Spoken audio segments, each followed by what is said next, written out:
เที่ยวป่าคือเก่ามื้อนี้วันหยุดแต่บ่ได้หยุดเที่ยวป่านอนป่า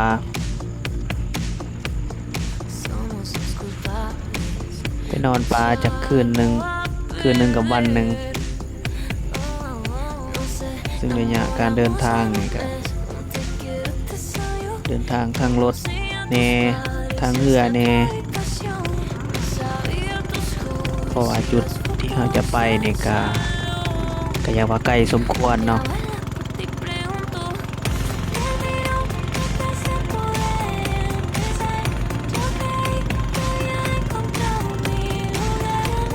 โดนละบ่ได้ขี่เรือรู้สึกว่า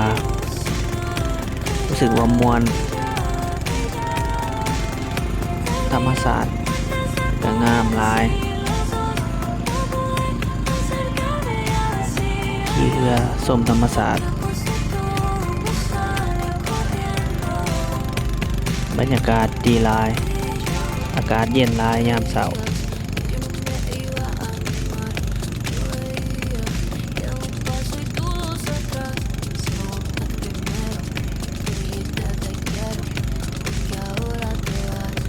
ท้องฟ้าก็แจ่มใสดี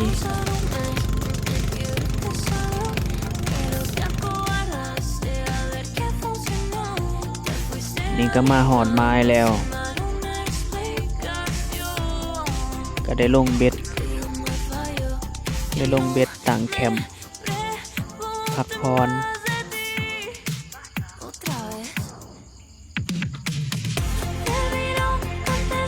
โอ้สภาพแคมปิ้งก็พอมวนอยู่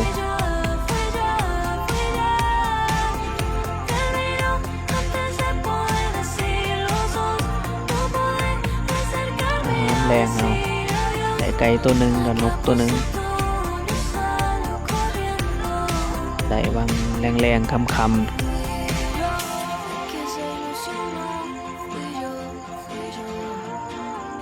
ถ้าเบิ่งผลงานมืออื่นเป็นจังได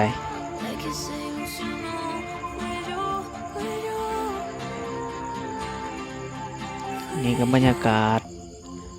ตอนเช้าเนาะ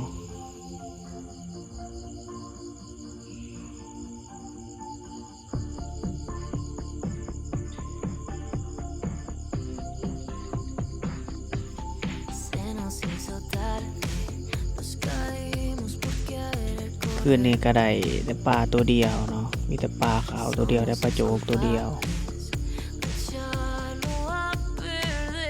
ตอนเช้าก็ได้มาต่อไก่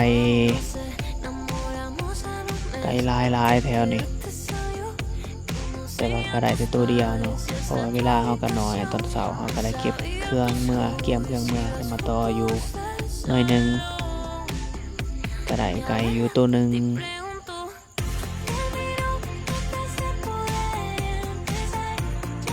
ได้ไก่อยู่ตัวหนึ่งแล้วก็ได้นกเป่าตัวหนึ่งเพราะว่าเวลาเฮากะ1 วันเต็มๆกับ1 คืนประมาณนี้เวลาก็บ่หลายมาเล่นมานอนปลาซื่อๆกับนกเป่าเนาะได้นกเป่าตัวหนึ่ง